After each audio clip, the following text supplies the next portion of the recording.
Hello everybody, good morning and welcome to this beginner's session. Now this one's prompted by a question I got from a viewer, which is basically how do we use hand records and how should they look at improving based on the hand records and also their results at the table. So I thought I'd go through how a hand record works. Some of you might already know about it, but I'm sure there's a couple of little tips and bits that you can get from it. So let's take a look.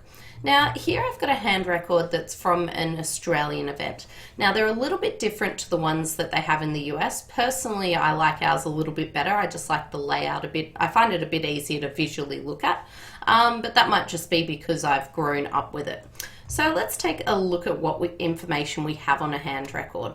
So for starters, you've got the number of the board that you're playing. And so this obviously just is a reference point for where we were during the match. Up the top here, we've also got the dealer. So DLR stands for dealer, and here our dealer was north. We also have the vulnerability, and here nobody was vulnerable, and that's how we sort of know what was going on. If you wanted to, you might even want to go through and use your crosses to mark the vulnerability if that's a bit easier for you. The next thing that we have, we've obviously got all the hands that everybody's got. So up the top here, we're looking at what north would have in each of the different suits. So the way that it works, in spades, we'd assume north's going to have just a singleton 8. In hearts, they've got the ace, 10, 9, 7, 6, 3. Some hand records might even put a T in instead of a 10. In diamonds, we've got the king, the queen, and the 2. And in clubs, we've got the 8, 3, 2. Then we go around to our east hand, our south hand. Here it shows they've got a void in hearts. And finally, of course, our west hand. And this is how we can mark down what each player had. Now down the bottom right hand corner here, what we've got is the high card points that are held in each hand. And this is just simply aces are 4, kings are 3, queens are 2 and jacks are 1. Has nothing to do with length points or anything like that. So here we know north has 9 high card points, east has got 18, 4 with south and 9 with west. Now hopefully it adds up to 40. If not, something's gone terribly wrong. Now in Australia, the next thing we've got is this little box down the bottom here, which often really confuses people because it does look a bit daunting. Now the way that it works, you want to go through basically the rows of each different player. So if we have a look at N across the top here, what we've got under the club symbol is a dash, then 2 under diamonds, a dash under hearts and spades and no trumps. Now what this means is it's basically talking about if each player was declarer, how many tricks they can take in that particular denomination. So when it says 2 diamonds, what it means is that if north was declarer, they can make the 2 level if diamonds are trumps. Now this is using the best play and best defense as though everybody can see all the cards. When there's a dash, what it means is that they can't take the 1 level's worth of tricks. So they won't be able to take 7 or more tricks with that suit as trumps. If south was declarer, same sort of deal. They could make the 2 level in diamonds, but nothing else. When it comes to our east-west pair here, if they were declarer, they can generally make 2 level in clubs. They can't make any levels in diamonds, 2 level in hearts, 3 no trumps, and also we've got 5 spades and 4 spades with east and west. Now this one's a bit interesting where you've got that our east player can make the 5 level in spades, but west can only make 4. And this often happens, and what it usually is an indication of is that one player can make a killing lead that the other player can't.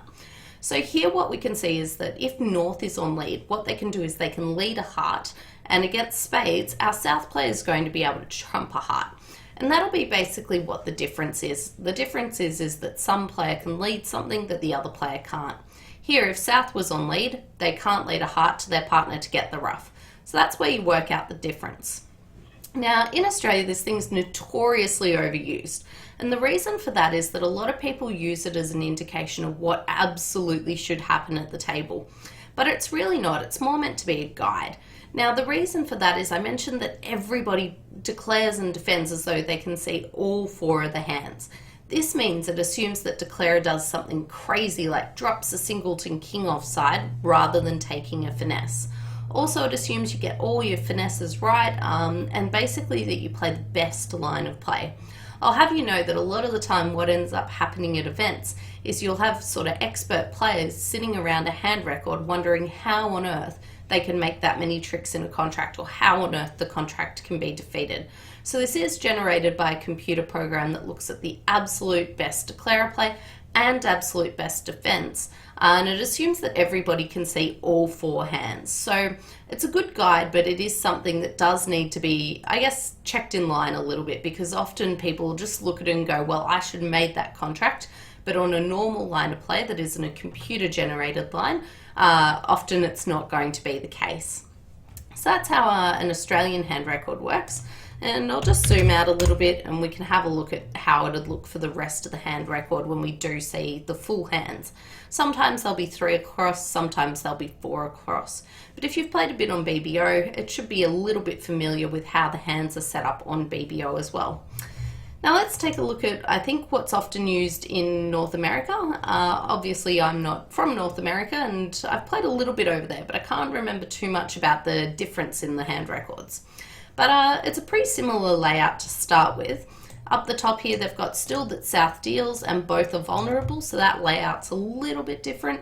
Still got your high card points down the bottom here. But what you'll find is often you're just going to have all this information down here about the contracts that can be made. And this is the same sort of information that was contained in that little box that we have here in Australia. But what it also does is gives you what they're calling the par result. So again, this is basically in conjunction to, I think, our north-south pair. So what north-south would get on par, which is minus 140. But again, this is also generated using the idea of computers having a look at all 4 hands and playing absolutely card perfect. So again, you do need to take it with a little bit of a grain of salt. Use it as a guide, but definitely don't use it as something that you sit there and beat yourself up over having not made a contract. So now that we can use a hand record, let's have a look at the best idea of how you actually go about putting that into use. Now, I think what a lot of people should do is they should use the hand record, but they should also use it in conjunction with their results on the day. Now, one thing I find as sort of newer players is often it's really hard to remember what actually happened in an auction.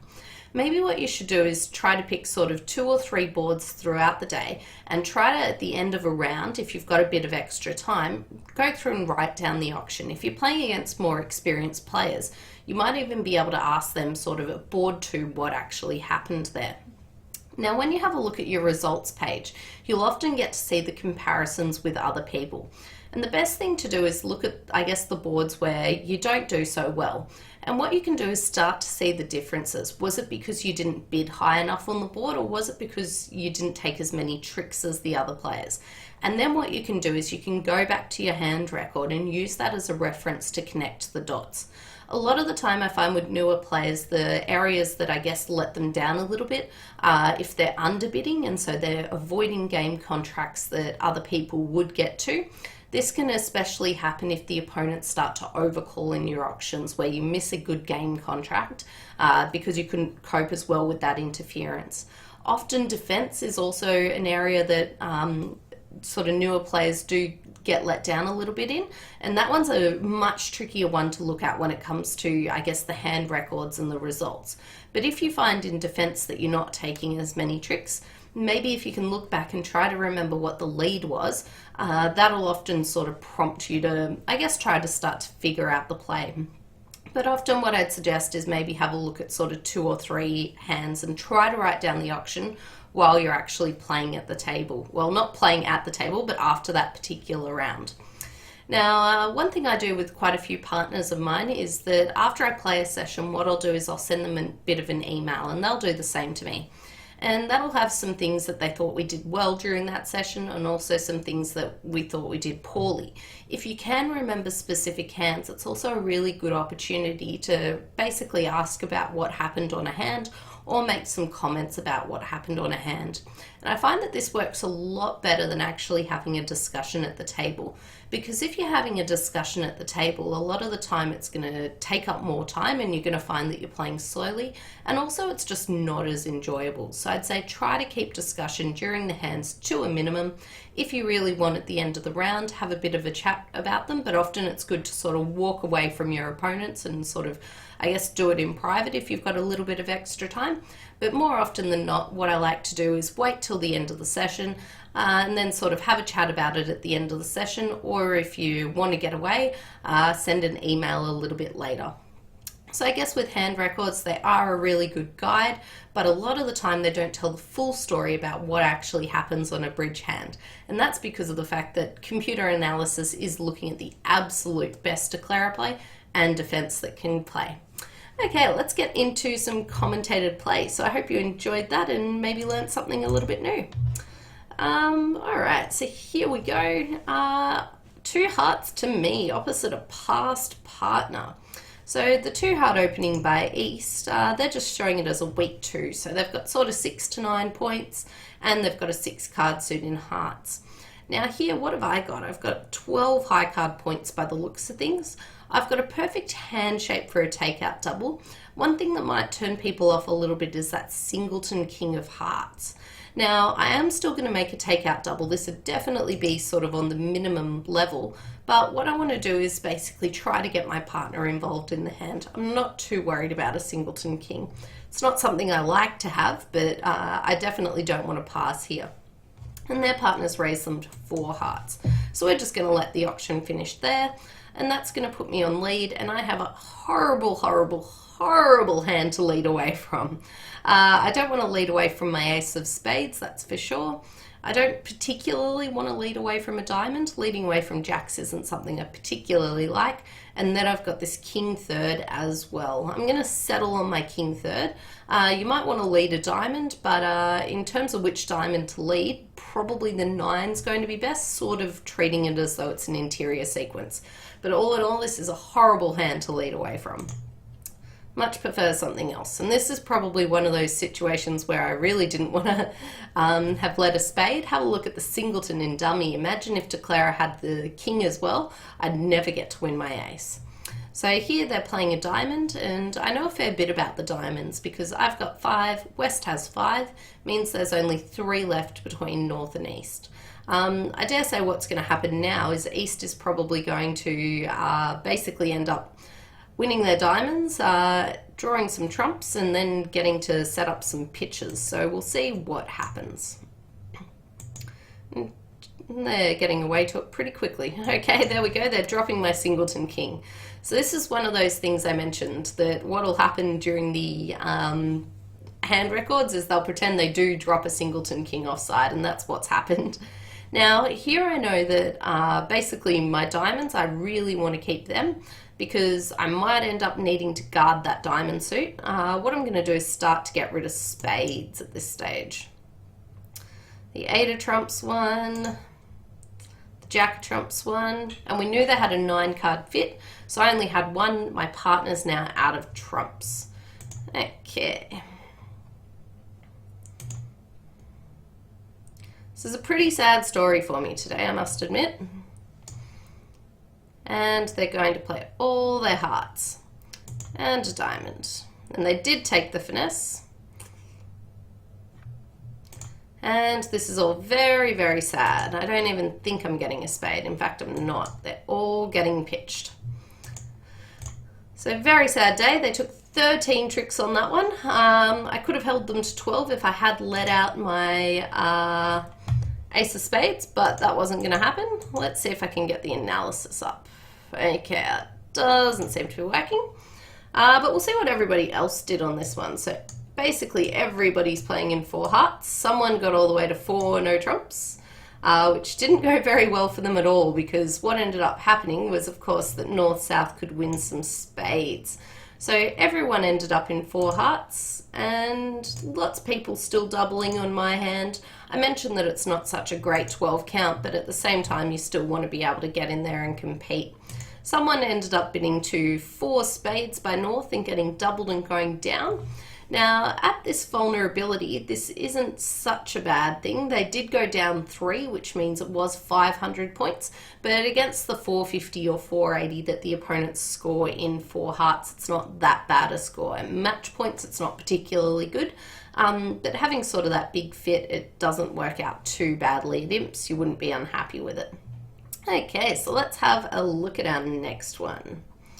See if we've got something a bit more friendly for us. So 1 club to me, and it looks like again I've got a hand that's appropriate for a takeout double. So I think I've got about, what have I got, 16 points. So that's pretty awesome. I've got a perfect hand shape for a takeout double, so that's what I'm going to do. And I'm a hand that's strong enough that I'm probably going to bid again. So here they raise to 3 clubs, which the opponents play as, what are they playing it as? They're not going to tell me. And my partner's bid to 3 hearts. So at this stage, my partner didn't have to make a bid over the 3 club bid. They could have just simply passed, but they've chosen to bid. So what I'm going to do now is put them into the game contract to 4 hearts, and I think they'll have a really good shot at making it. Now they're actually speeding along through the play because my robot's playing it. It looks like they didn't have a particularly great hand, but we'll see what they ended up having once they're finished. All right, there we go. So they went 1 down.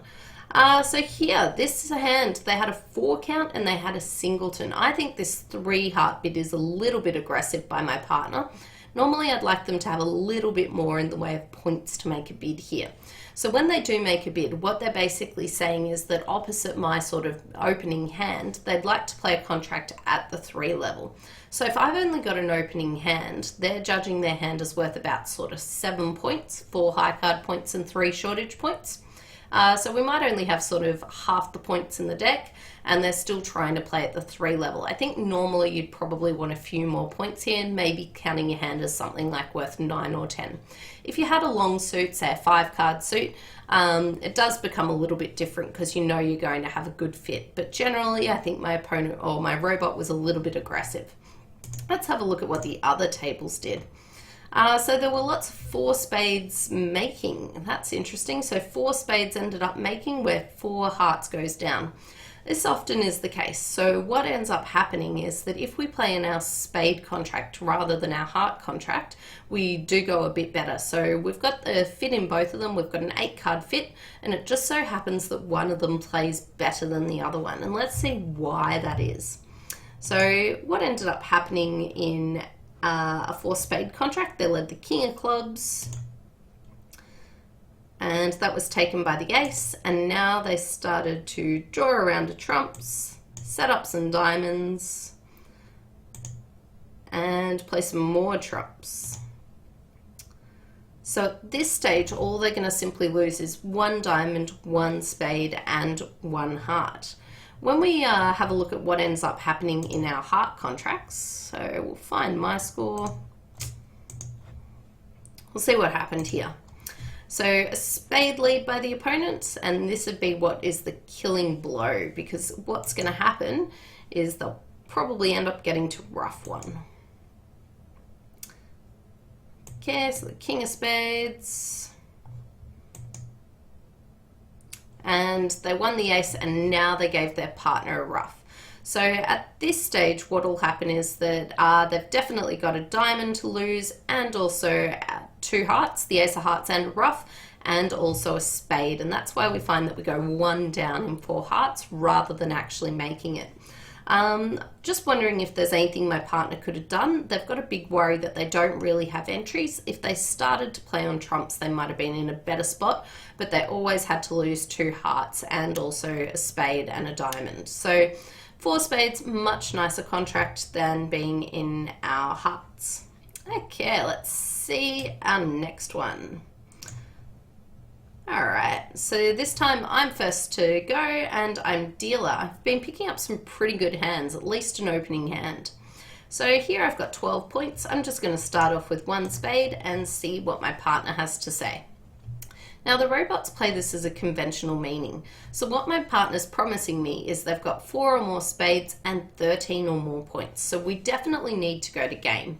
If you play raises like this, what both players in the partnership know is that we have to go to game and we have to have spades as trumps.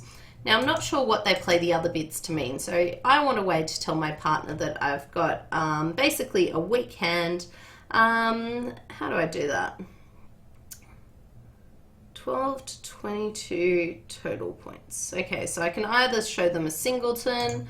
What's my 4 spades mean? Yeah, I think I'll do that. So I just bid 4 spades, and this is a fast arrival situation. You might have heard about it before. So what happens is that after 1 spade, 2 no trumps, we're now in a game forcing auction. When you're in a game forcing auction, a lot of people play that the quicker that you get to game, the worse your hand is. So my hand's just a minimum to open, so what it means is that I want to bid to game pretty quickly. So after 2 no trumps, I can just bid 4 spades. Now let's see how the play is going to go. So when I count the hand, I want to count losers, and I can count from either hand. I'm going to count from mine. Typically what I do is I count from the longer trump hand. If there's not a longer trump hand, I like to count from the hand that's got 2 long suits, and if not, just from my hand. So in spades, I'm not going to lose any tricks at all. In hearts, I've got that queen to worry about, which is a bit of a shame. In clubs, I've got 1 club loser, and in diamonds, I also have a loser as well. But hopefully what's going to happen is that now the opponent's leading a club is going to set up an extra club trick for me.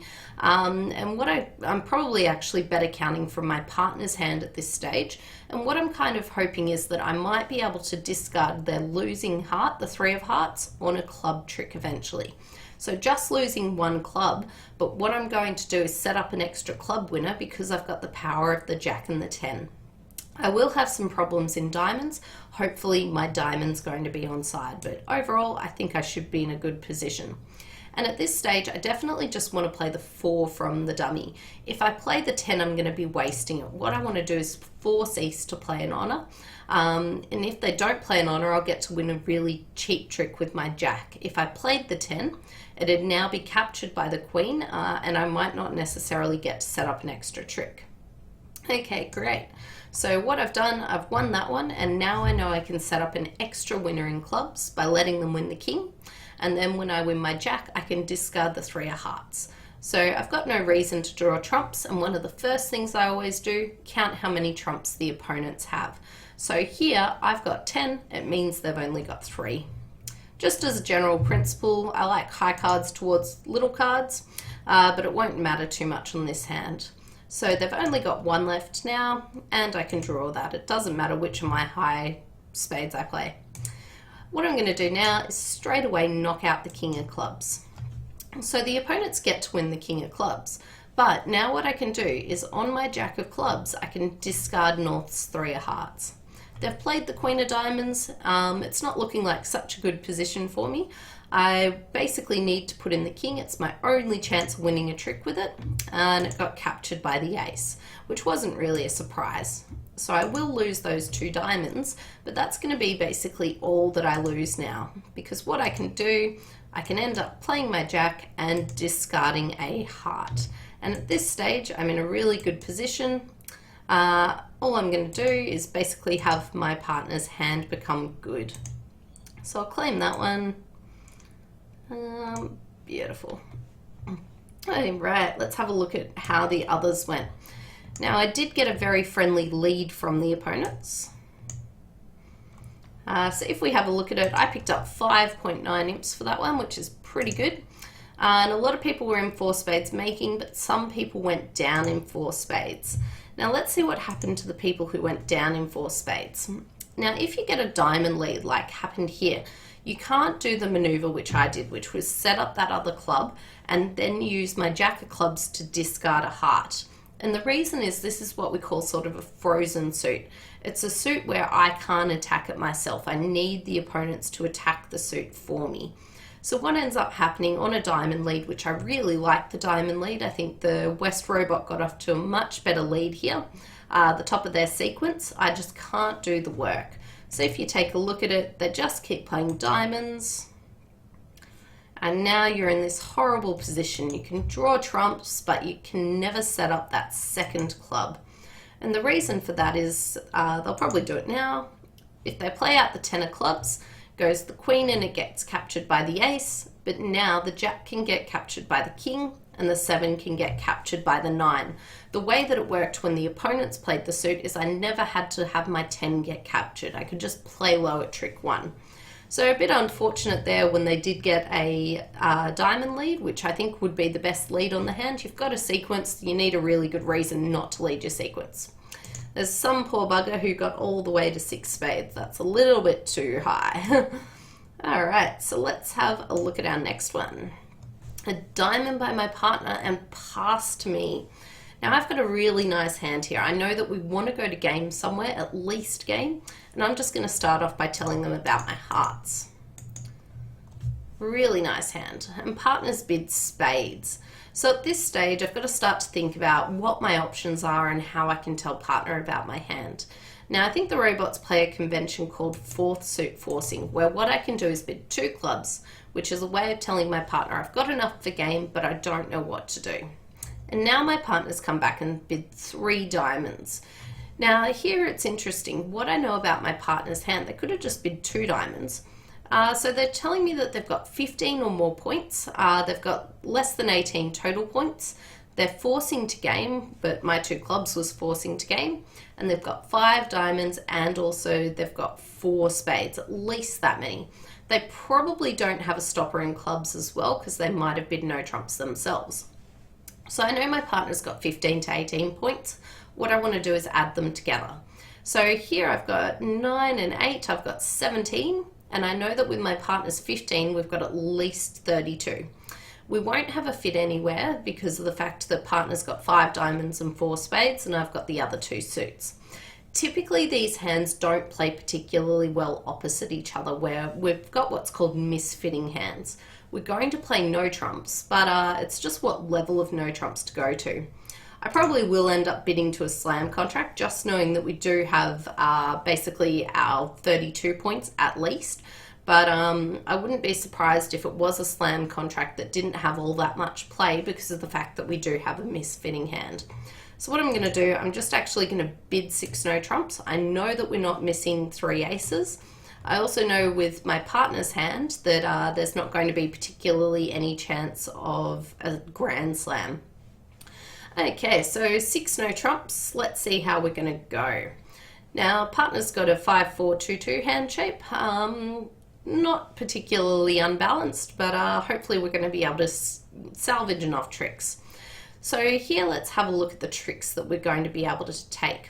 So in spades we've got 3, in hearts we've got 3, in clubs we've got 1, that's 7, and in diamonds we've got 3, which brings me up to a total of 10.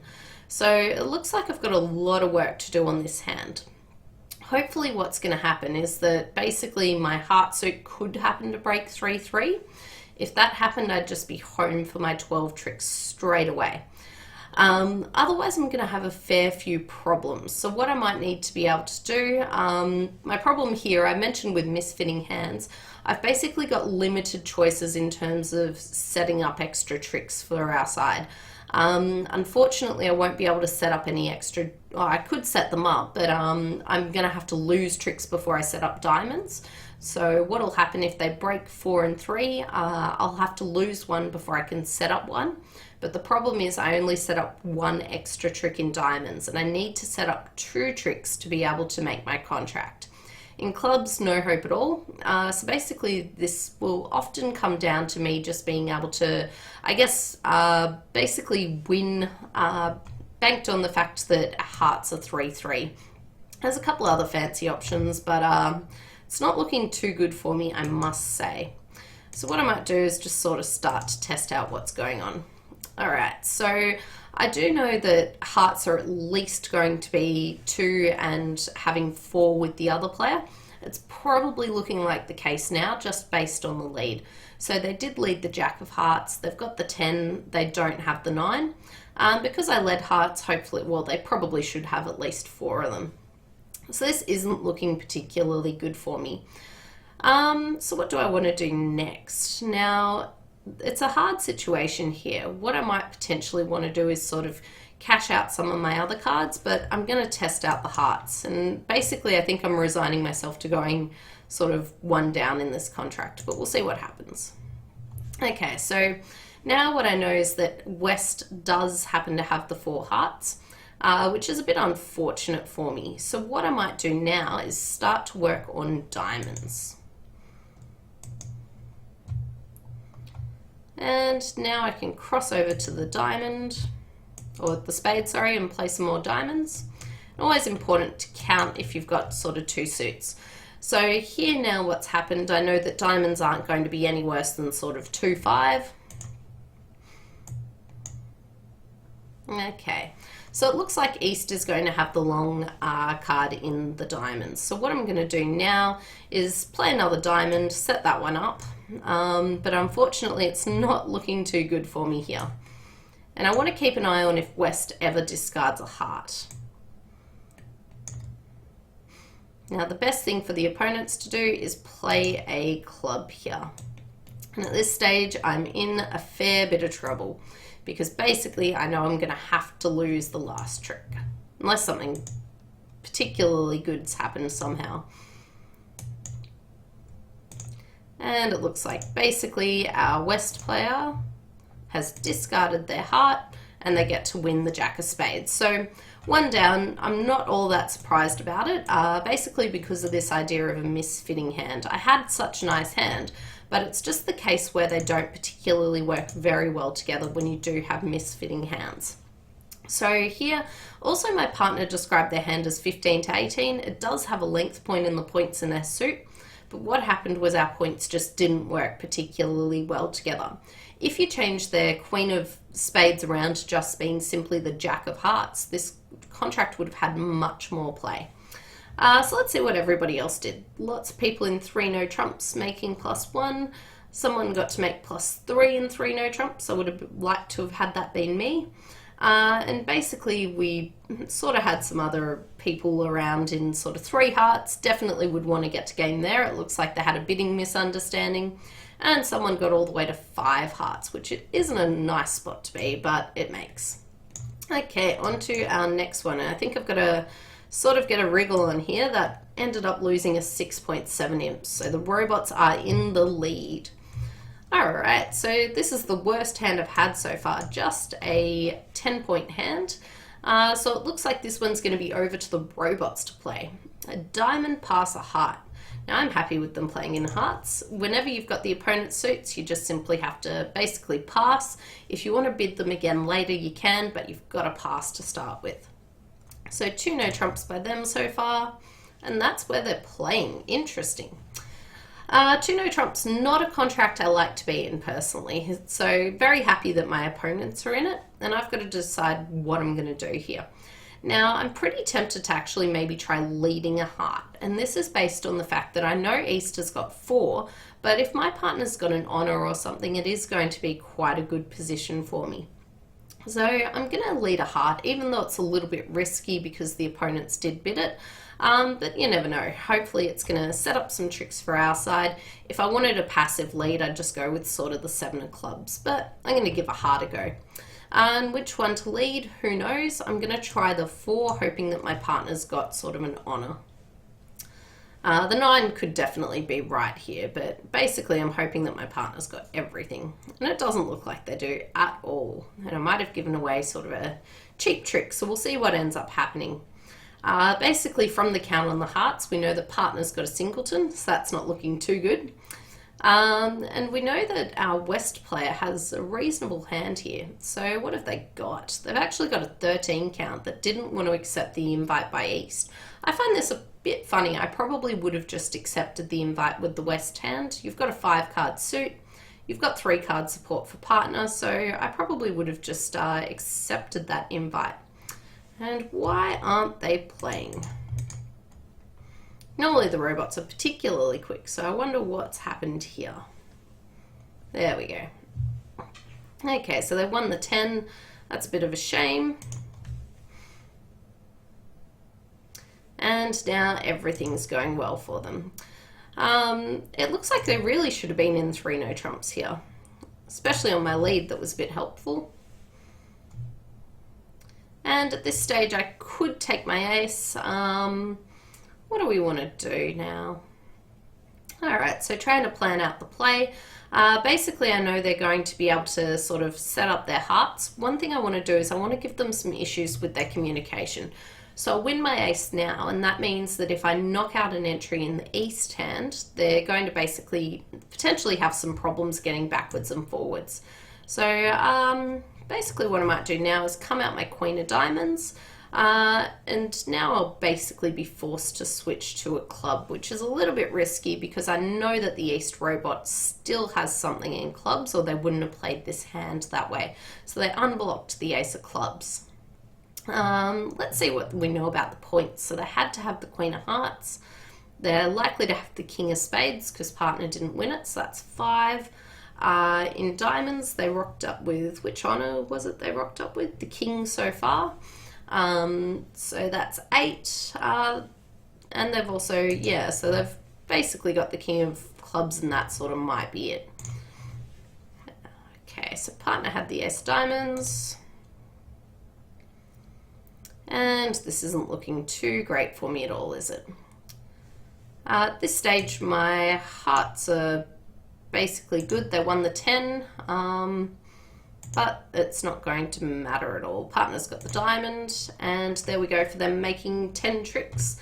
So they definitely wanted to be in 3 no trumps. I would have been accepting that invite with the west hand. I don't know why they didn't. It seems a little bit cautious there with 13 highs and also having a 5-card suit. So let's see what everybody else was doing. Lots of 2 no trumps, lots of it. Someone went down. Does that mean they found the killer lead? Let's see why someone went down. 2 no trumps by east, and they led a club. Okay, I wouldn't have thought this should have posed all that many problems, but evidently it did. Could see it posing some problems, but going down still seems a little bit poor. Okay, so now when they play the heart, they do give themselves some issues. So 2 no trumps did go down once, but 1 no trump even went down. Oh, by south. There you go. Somebody basically opened my 10 count there. I think that's a little bit ambitious. Scoreboard test, it worked out though. So let's take a look at our next one. 1 diamond, and it's over to me. My partner's not passed or anything. But here I've only got a 9 count, so I'm just going to pass. Nothing really appropriate to overcall. If I had a nicer heart suit, then I might overcall with only 9 points, but no real need to here. Okay, partners come in and overcalled with 2 clubs, and the opponents have made a double, which they play here as what's called a support double. So they're telling their partner that they do have 3 hearts, and that basically they want to play in hearts if their partner's got 5. If not, they might try to play in diamonds. This gives me a bit of a problem here. What do I want to be with my hand? I've got to fit with my partner's clubs, so I definitely know that. But I've also got a hand that might be appropriate for no trumps. Now, I also know my partner didn't double, so they probably don't have something like 4 spades and 5 clubs, because they could have actually doubled 1 heart to show that they had clubs and spades. So what am I going to do? I think I've got 2 options. I could just raise the clubs, or I might be able to bid 2 no trumps myself, which is a little bit of a lie. It's showing 11 to 13 points and a stopper in hearts. Sort of tempted to do that and call it 11. Why not? We'll see how it goes. Okay, so they've bid 3 diamonds now. This is an interesting one. It would have been a lot easier if I'd raised clubs at this stage, and I've got to choose what to do now. I know my partner's basically going to have this idea of a singleton heart, and I know that basically what's going to happen is they're going to have a hand that usually will have 6 clubs. I think what I might do is actually give clubs a go. It might be a bit risky. I don't like playing in 4 of a minor suit, but I am going to do it anyway. And we'll see how it goes. So partner had 4 spades. It looks like we're going to have 2 spades and a diamond and a heart to lose for 1 down, is my prediction. But you never know, that might do all right compared to the others. Okay, it looks like they made. There we go, happy with that. We'll see how they made. Okay, so looking at the hand and again counting the losers, the reason they made was they had the singleton ace of hearts. So we had no heart losers, which I thought we'd have one. So looking at the hand, they've just got the 2 spades to lose and a diamond, and hopefully what they're going to be able to do is ruff 2 of their spades using my trumps. And that's because we had that really nice big 10 card fit. Sometimes what some people might have done with the north hand is doubled even though they had 6 clubs and 4 spades. Overcalling 2 clubs is fine as well. But 4 clubs, not a bad spot to be. Happy that it made. 4 spades by east, that seems a little bit drastically high by some of the robots. A lot of 4 club contracts and some people letting them play 3 diamonds, which also makes. Again, it's because of that huge distribution with that big fit that we have. Okay, so let's move on to our last one. Alright, so this one's a balanced hand, and what have we got? We've got 8, 11, 12, 13 points. So just going to start off with a 1 club opener here. 3 clubs by my partner. So typically what will happen here is the only reason my partner will raise clubs is because they don't have a major suit that they want to show me. If you've got a major suit that might be worth looking for a fit in, you can always bid that first and then come back to raising clubs later. So what they've also shown is a preemptive hand. So they don't have very many points, but they do have at least 5 clubs for me. So they've said 4 to 9 points. So I just want to pass this. I don't think I'm playing their doubled, and they've now bid 3 hearts. And I'm just going to pass this again. Very happy defending when I've got the 4 hearts against them. Alright, now what do we know? Partners led the Queen of Clubs. This actually gives us a fair bit of information. We know that our West robot has the king. We also know that our partner had at least 5 clubs. What it means is that West is either going to have a singleton or a doubleton king of clubs. Okay, so it must have been a doubleton. Alright, what are we going to do now? So partner had sort of 5 or less points. We know that they've got the queen and also the jack of clubs, so that's 3. It's not looking too good for them having particularly too much more. So in terms of what I'm going to play now, basically I just want to go a little bit passive and wait for the opponents to do some things. Maybe there's some sort of ambition in hoping they have something in diamonds, but what I'm going to do is just play a club out at them. Okay, so they've started off taking a finesse in spades.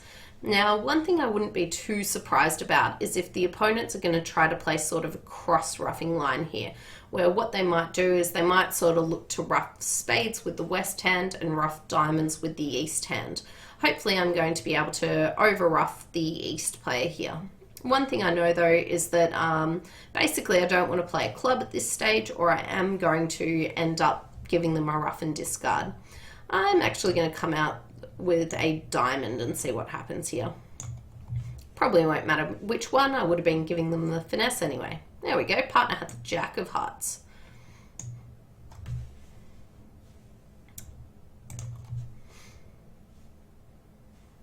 Partner had the ace, that's impressive. Alright, so now I'm going to get to score this heart. I'm also going to get to score 1 more heart because of the fact that partner did have the jack as well. So it looks like we're going to get it 1 down. Just wondering if there's anything else I might be able to do.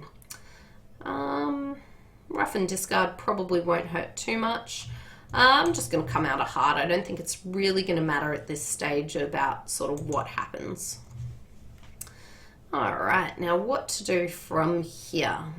So I don't really want to come out a spade. That's just going to set up the spades for them. Ruff and discard might be the best option that I can do, but I don't think it'll matter basically. Lucky last, the diamond wins with West. So 1 down for 100. Let's see how everybody else was doing. So we did pick up a little bit for that.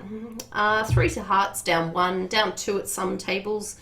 Worked out a bit better. So it looks like I could have switched to the diamond and maybe got off to a better start. But yeah, we got there in the end, and yeah, happy beating the opponents in a part score, or never a bad thing basically beating your opponents in a part score. So I hope you enjoyed today's session and got a little bit out of the hand records thing.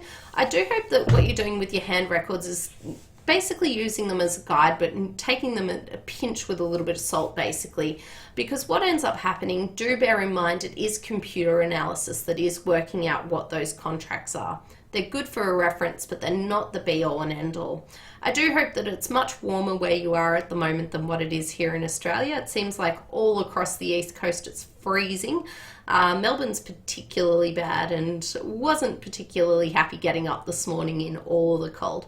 So thanks for watching all, and we'll see you next time. Our next session's going to be the weekly free instant tournament at 3 o'clock Melbourne time tomorrow.